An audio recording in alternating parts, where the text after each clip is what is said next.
Hello friends, back again. Thank you for tuning in. This is a video where we're going to be talking about everything we know about Kamura Village.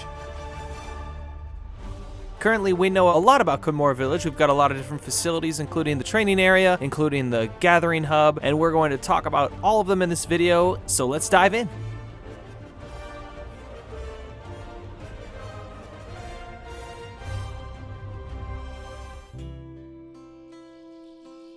Let's start by just generally talking about Kamura Village and what exactly to expect.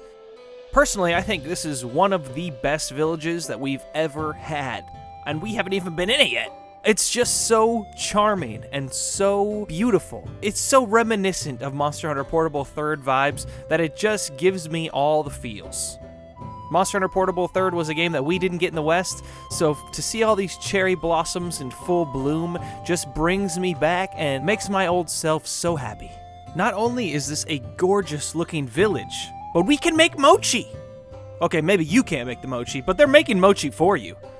Okay, jokes aside, let's actually talk about the best feature of this village. We can actually have 4 players in the village all together roaming around. This is the first time in a Monster Hunter game that hunters have been able to meet outside of the gathering hub, and obviously not in a quest.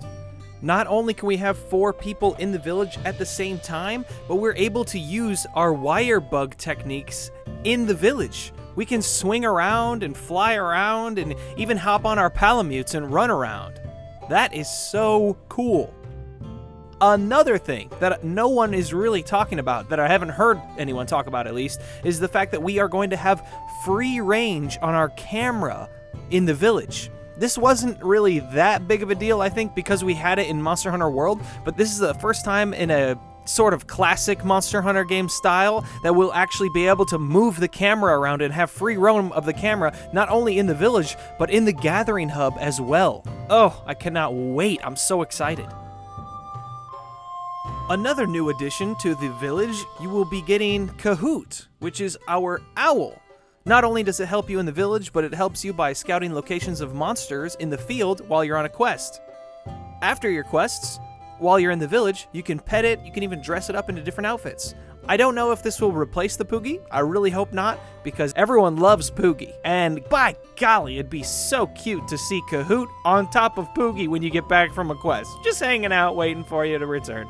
This is a bit of a new image I saw. It was on Reddit, and it kind of outlines all of the quick travel options that we have in Kamura Village.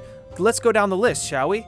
I believe the first one says Steelworks, and then it says Buddy Plaza, Training Area, Your Room, Village Entrance, Gathering Hub Entrance, Hub Prep Area, and Gathering Hub. Now, a lot of these we've actually seen, but we don't really know what the Steelworks is, unless that's just where you go to upgrade your weapons and equipment. Very well could be. It could be a reference to something like Steamworks, so like another minigames like from Iceborne or something. We're not really sure. Continuing on, let's talk about some of the people you'll meet in the village. This is Fugen, the village elder, the big-hearted, heroic, unshakable pillar of Kamura. Sounded nice, but I just got it off the website. The next people on our list are the twin sisters, Minato and Hinoa. Minato is the hub maiden, and Hinoa is the quest maiden. If you want to tell them apart, just look at their heads. Minato has 2 of those accessories, and Hinoa has 1. Also, you could just look at whichever one is smiling at you. It's probably Hinoa. Alright, next up, let's talk about Yomogi. She is our new chef, and she works at the tea shop in Kamura Village. She is very cheerful and full of energy. She can be a bit of a scatterbrain, but she always puts her best effort in everything. The meal we're looking at here is called the Bunny Dango. It is a village specialty and is popular throughout the land. It's chock full of nutrients, although it just looks like candy to me. At the village, you'll also meet people like Kagero, who is the merchant in Monster Hunter Rise. He sells a variety of different things. We also meet Haman, who is our new blacksmith. Finally, we also meet Kisaki, which is funny because Kisa in Russian is cat. Kisaki forges palamute and palico gear. Speaking of palamutes and palicos, let's move on to the Buddy Plaza. This is a new area that kind of takes the place of the old farming areas. You can meet new companions. You can send companions off with Kogarashi, or you can trade items with Rondine. It also comes equipped with the training dummy. And it looks like the Buddy Plaza is also another area that you can hang out with your friends. That is so cool.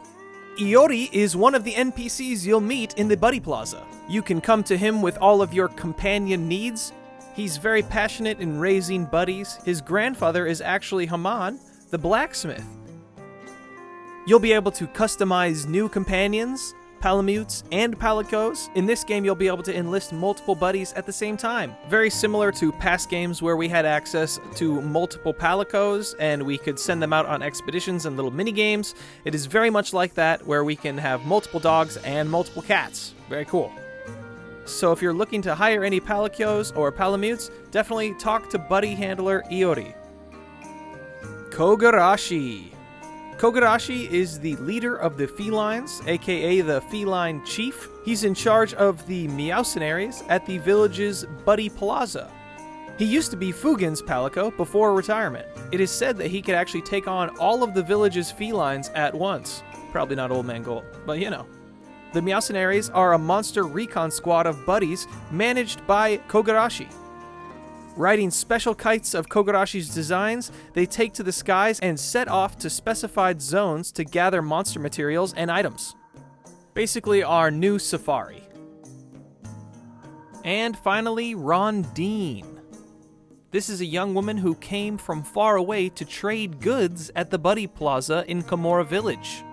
She's very elegant and refined, and yet seems to be hiding something.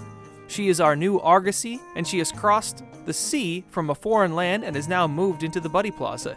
Here you can trade your possessions with Rondine in exchange for helpful items. It seems like not only will you be able to exchange items with her for different items, but this is actually our new way of multiplying items. It seems that we are going to be visiting Rondine quite a lot when we need more honey for Mega Potions. Because damn, Mega Potions heal a lot in this game. Before we talk about the Gathering Hub, let's talk about the Gathering Hub prep area. It's a special area full of facilities that will help you prepare for your hunts. There's a smithy for your weapons and equipment, as well as a smithy for your Palico's weapons and equipment. And your trusty housekeeper is there as well, to grant you quick access to things like the Meowcenaries and Argosy. Alright, moving on to the beautiful Gathering Hub. This is absolutely stunning, and I'm really stoked for this Gathering Hub because it is yet another area where we will have free roam of our camera. I'm so pumped! The Gathering Hub is a place that you can take on hub quests and arena quests. There are a variety of different facilities, such as the canteen and the market, to support hunters in their endeavors. I wonder if we'll get seasonal gathering hubs like we did in World. That would be quite interesting. Moving on to some of the faces you'll see in the Gathering Hub, let's start with Hojo. Hojo is the guild master of Kamura. Hojo is a jovial man who is responsible for writing the portraits of all of the monsters that you see in the Hunter's Notes, and he also rides a baby Tetsukabra. Moving on to Masterutsushi. His talents extend to mimicking monster roars and making monster masks. Nothing to read into there. You can also take on arena quests from him. And finally, let's talk about the training area. And wowee! They have redone the training area and added some amazing features this time around. You can reach the training area by taking the boat from the riverside at the Buddy Plaza. Here you can try out weapon actions at your disposal by attacking various objects placed around the facility. Try out your combo prowess on a giant mechanized toad, or practice your aim on the targets that move around in different patterns and speeds. There are no rules here, except you have to bring a friend because, hello, this area is accessible by multiple hunters. Good golly gee, Willikers, how is this so amazing? The toad is also customizable in the aspect that you can tell it to stomp or send out projectiles, and you can even test out KO attacks on it. Well, friends, that's it for this video. Thank you again so much for watching. Don't forget to share this video with a fellow hunter, and like if you are hyped for Rise, my dudes. Talk to you guys in the next video.